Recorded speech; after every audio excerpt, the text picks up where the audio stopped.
Alright, hello once again. This is Jeff Scott of Rankin Technical College. And as part of the Rankin Technical College AWD, or Application and Website Development Program, and in particular the AWD 1111.NET Framework with Web Databases class, I am in the middle of creating a bunch of video presentations for the textbook that will be used for this class during the fall 2019 semester. Alright, the book is ProASP.NET MVC 5. It's an A-Press text by Adam Freeman. As mentioned, I'm in the middle of Chapter 7, and we are up to creating the product repository. So all that remains is to add a class to the concrete folder in the domain called eprepository.cs. So let's add that.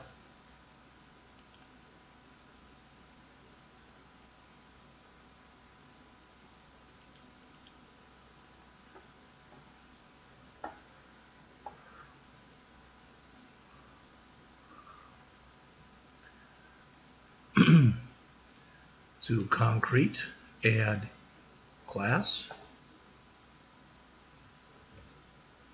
eprepository.cs. As you can see, it's now been added.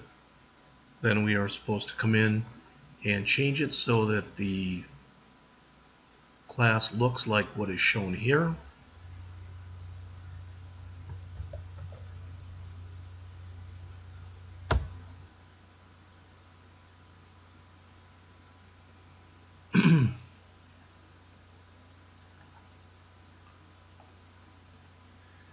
And I'll leave that up there, and then kind of go over some of the author's words down below it.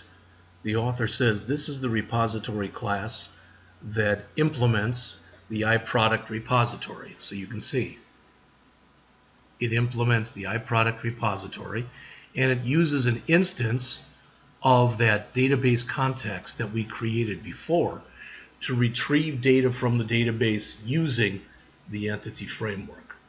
Alright, so we'll see a little bit more of it as we go on. To use the class, the author says we need to edit the ninject bindings and replace the mock repository with a binding for the real one. So we need to edit inside of our web UI, we need to edit the ninject, okay, so that it looks like this.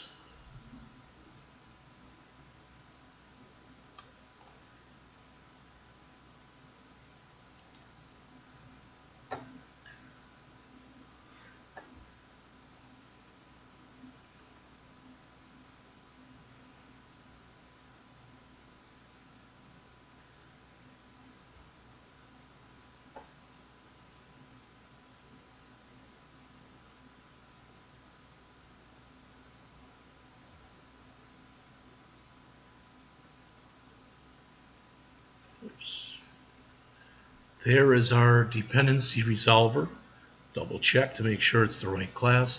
Ninject dependency resolver. We want to change it so this part looks like this. Ninject dependency resolver. Okay.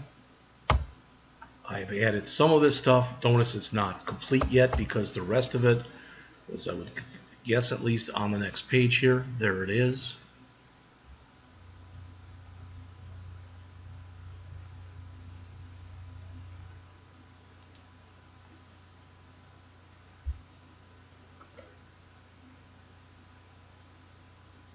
Alright, I see no red over here, which is always a good sign.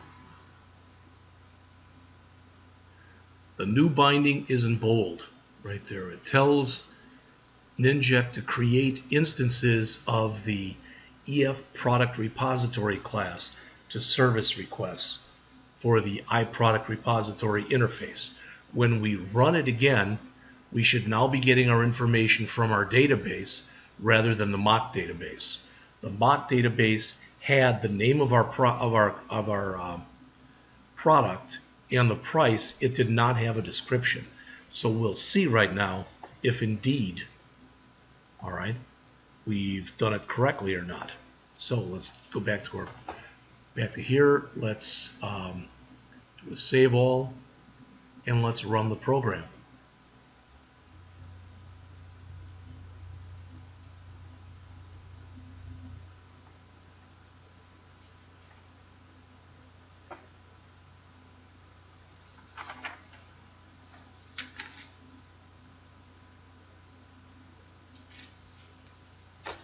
All right, we got an error.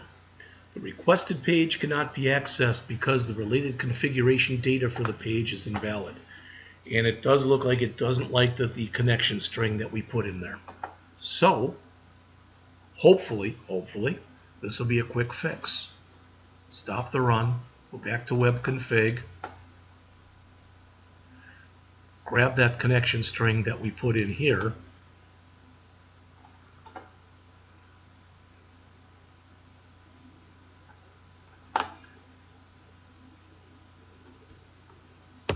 and let's move it out of the config sections.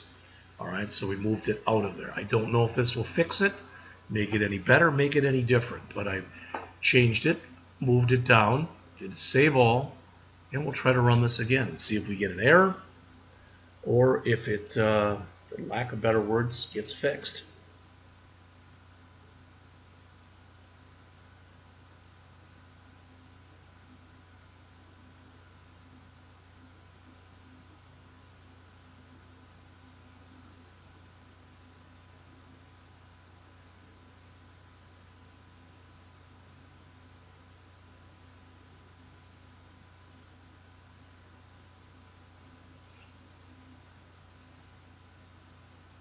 And ideally it's going to look like this when the run actually takes place. Still loading.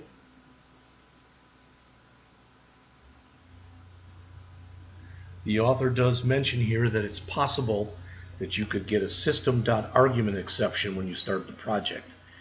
And if that is the error, then that was a problem in the web.config file.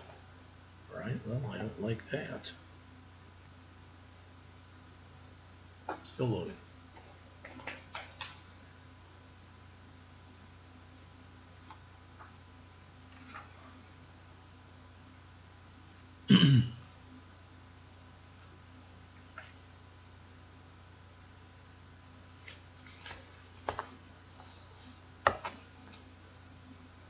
Still loading, which I don't like at all. This normally doesn't take this long.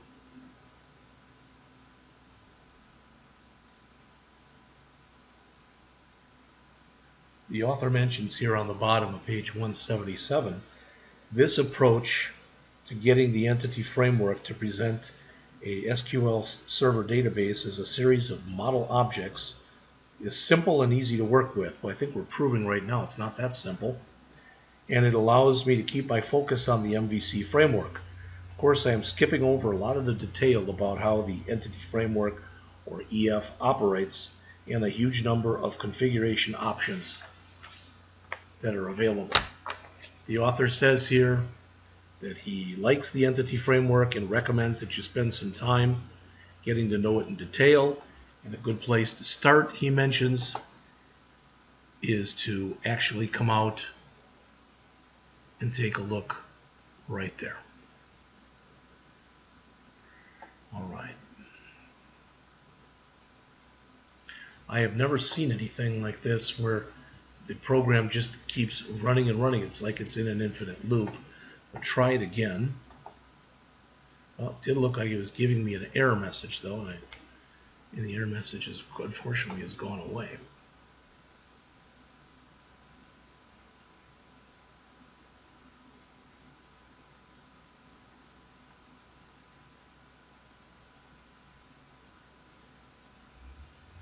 These are all warnings, so even if there were problems, they're warnings. That shouldn't stop it from running.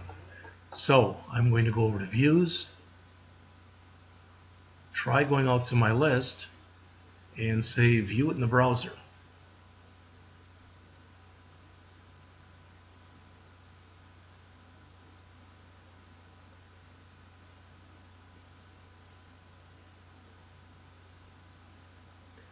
All right.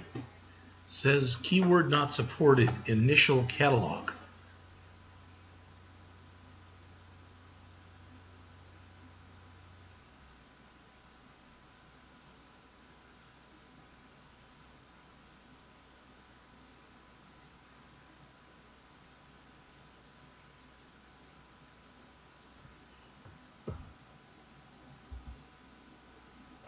Don't want to do that.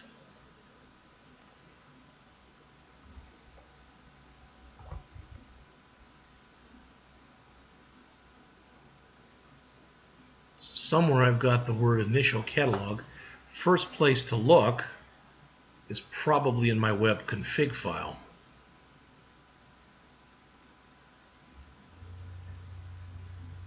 Right there I have initial catalog, and I don't know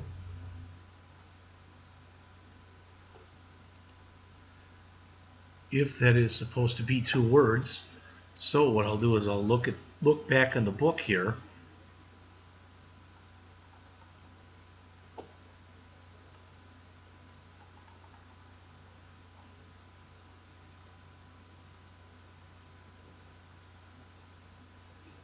I'm not sure if that should be 1 word or 2 words. We're going to go back and we're going to see. I'm almost positive it is supposed to be 1 word, but I can try that. Okay, let's stop the run as it currently exists, which is here. Actually, that shouldn't matter. That shouldn't bother anything. So let's again right mouse click on our list and view in the browser.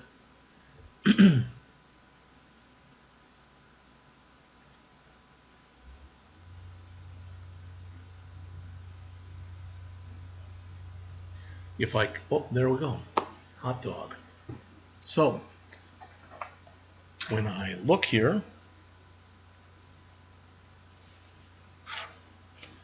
the information that I have is the same.